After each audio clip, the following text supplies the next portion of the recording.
Salam sejahtera untuk Bapak Ibu sekalian, Shalom. Di kesempatan ini saya rindu membagikan kebenaran firman Tuhan dengan tema diutus untuk menjadi umat yang memberi dampak bagi dunia. Bacaan Alkitab Kejadian pasal 12 ayat 1 sampai ayat 9. Kiranya Bapak Ibu dapat membacanya. Bapak Ibu saudara-saudara yang dikasihi Tuhan, setiap orang pernah bertanya dalam hidupnya, mengapa Tuhan menempatkan saya di dunia ini? Apakah hidup saya hanya untuk bekerja, memenuhi kebutuhan keluarga, lalu suatu hari mengakhiri perjalanan hidup begitu saja? Ataukah ada tujuan yang jauh lebih besar daripada sekadar menjalani rutinitas? Pertanyaan ini, saudara, semakin relevan ketika kita melihat keadaan dunia saat ini. Dunia dipenuhi konflik, ketidakpastian, krisis moral, dan semakin banyak orang kehilangan pengharapan. Di tengah keadaan seperti ini, muncul pertanyaan lain yang lebih mendalam. Apakah kehadiran orang percaya sungguh membawa perubahan? Ataukah kita hanya menjadi penonton yang menikmati keselamatan tanpa pernah memberi dampak? Saudara, Kejadian 12 ayat 1 sampai 9 membawa kita kepada awal dari sebuah kisah besar. Allah memanggil seorang laki-laki bernama Abram, bukan hanya untuk memberkati dirinya, melainkan agar melalui hidupnya seluruh bangsa di bumi memperoleh berkat.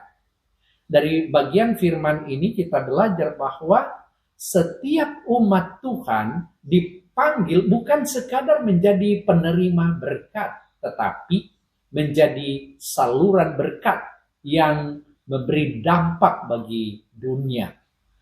Bapak Ibu saudara-saudara yang dikasihi Tuhan, karena itu ada beberapa poin penting yang harus kita renungkan bersama untuk memahami tema dan pembacaan Alkitab ini. Yang pertama, umat Tuhan dipanggil keluar dari zona nyaman untuk mengikuti kehendak Allah. Ayat 1 berkata, "Pergilah dari negerimu, dari sanak saudaramu, dan dari rumah bapamu ke negeri yang akan kutunjukkan kepadamu." Saudara, perintah Allah kepada Abram tampak sederhana, tetapi sesungguhnya sangat berat. Ia harus meninggalkan tanah kelahirannya, keluarganya, budayanya, bahkan seluruh rasa aman yang selama ini dimilikinya. Yang lebih menarik lagi, Allah tidak langsung menunjukkan tujuan akhirnya. Abram diminta berjalan karena percaya pada pribadi yang memanggilnya. Saudara, iman selalu dimulai dengan ketaatan. Allah tidak mencari orang yang mengetahui seluruh rencananya, melainkan orang yang bersedia mengikuti langkah demi langkah. Seringkali kita ingin dipakai Tuhan tanpa harus meninggalkan kenyamanan. Kita ingin menjadi berkat tanpa harus berkorban. Kita ingin melihat mujizat tanpa berani melangkah dalam iman. Namun, panggilan Allah selalu mengajak umatnya keluar dari kenyamanan menuju kehidupan yang dipimpin oleh kehendak Tuhan.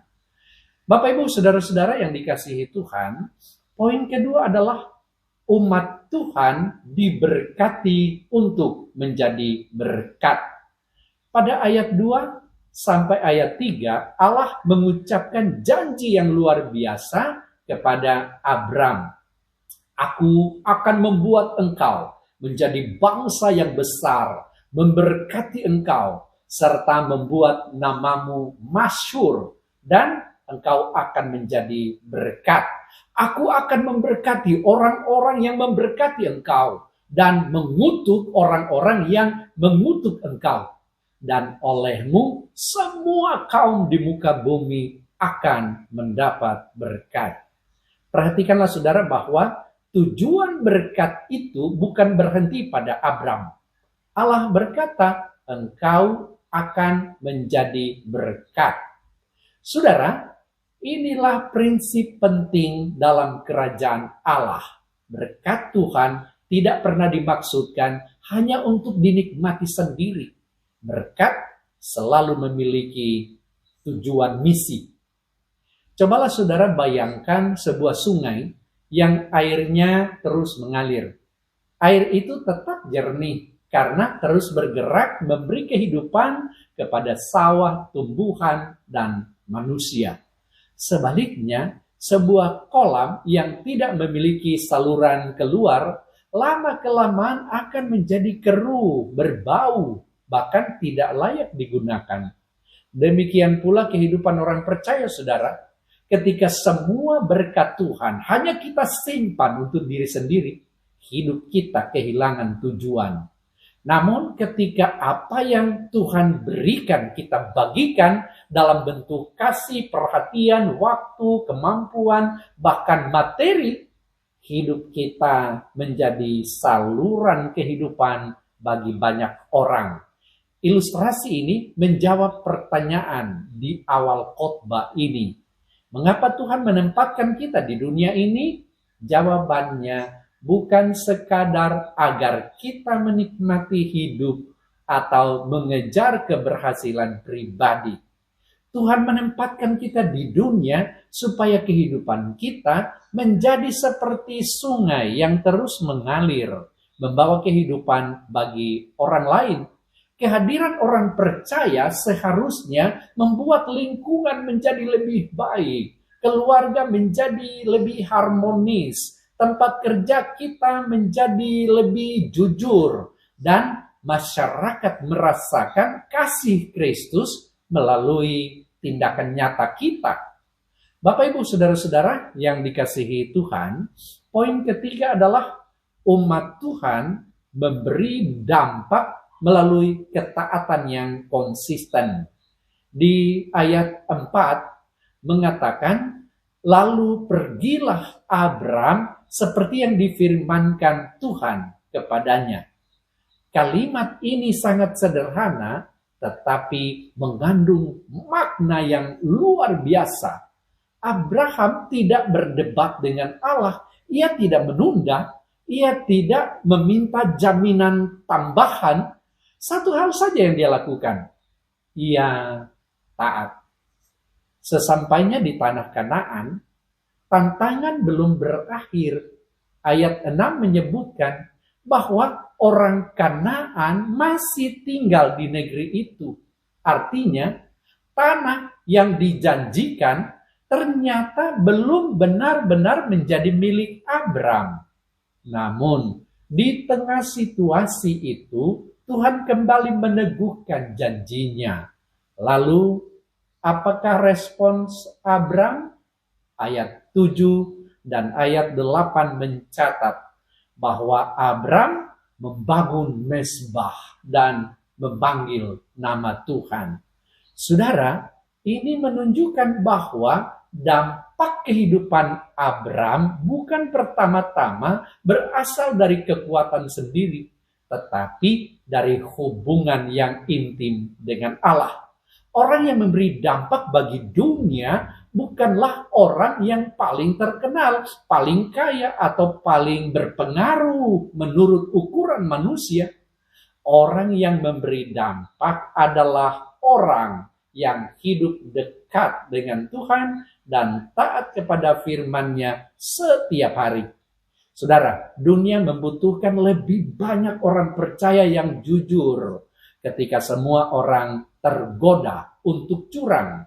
Dunia membutuhkan lebih banyak orang percaya yang mengampuni ketika kebencian menjadi kebiasaan. Dunia membutuhkan lebih banyak orang percaya yang melayani ketika banyak orang hanya ingin dilayani. Dampak besar seringkali dimulai dari kesetiaan dalam hal-hal kecil. Abram belum melihat penggenapan seluruh janji Allah. Namun setiap langkah ketaatannya sedang menjadi bagian dari rencana Allah yang akhirnya menghadirkan bangsa Israel, bahkan membuka jalan bagi kedatangan Yesus Kristus, Sang Juru Selamat dunia ini. Artinya, satu kehidupan yang taat kepada Tuhan dapat menghasilkan dampak lintas generasi. Kita mungkin tidak pernah mengetahui sepenuhnya bagaimana Tuhan memakai kehidupan kita. Sebuah doa yang kita naikkan, sebuah nasihat yang kita sampaikan, sebuah bantuan yang kita berikan, atau sebuah teladan hidup yang kita tunjukkan mungkin menjadi awal perubahan besar dalam kehidupan seseorang. Karena itu, jangan pernah menganggap kecil kesempatan untuk menjadi berkat. Bapak Ibu, saudara-saudara yang dikasihi oleh Tuhan, oleh karena itu kisah Abraham ini sesungguhnya mengajarkan bahwa Allah selalu memanggil umatnya untuk suatu tujuan yang lebih besar daripada kepentingan pribadi. Allah memanggil kita keluar dari kenyamanan. Allah memberkati kita supaya menjadi berkat. Allah memakai ketaatan kita untuk membawa dampak bagi dunia. Pertanyaan yang muncul pada awal khotbah kini menemukan jawabannya. Mengapa Tuhan menempatkan kita di dunia ini? Jawabannya adalah karena Tuhan mengutus kita menjadi saluran kasih, kebenaran, dan pengharapan bagi dunia yang membutuhkan Tuhan. Kita bukan sekadar orang yang menikmati keselamatan, melainkan umat yang diutus membawa terang Kristus dimanapun kita berada. Kiranya setiap keluarga Kristen menjadi tempat hadirnya kasih Tuhan. Kiranya setiap tempat kerja merasakan kejujuran dan integritas orang percaya. Kiranya setiap gereja menjadi komunitas yang memberkati masyarakat di sekitarnya. Dan kiranya ketika dunia melihat kehidupan kita, mereka bukan hanya melihat siapa kita, tetapi melihat kasih Allah yang bekerja melalui kita. Marilah kita menjawab panggilan Tuhan seperti Abram, melangkah dalam iman, hidup dalam ketaatan, dan menjadi umat yang memberi dampak bagi dunia ini. Tuhan Yesus memberkati saudara sekalian. Amin.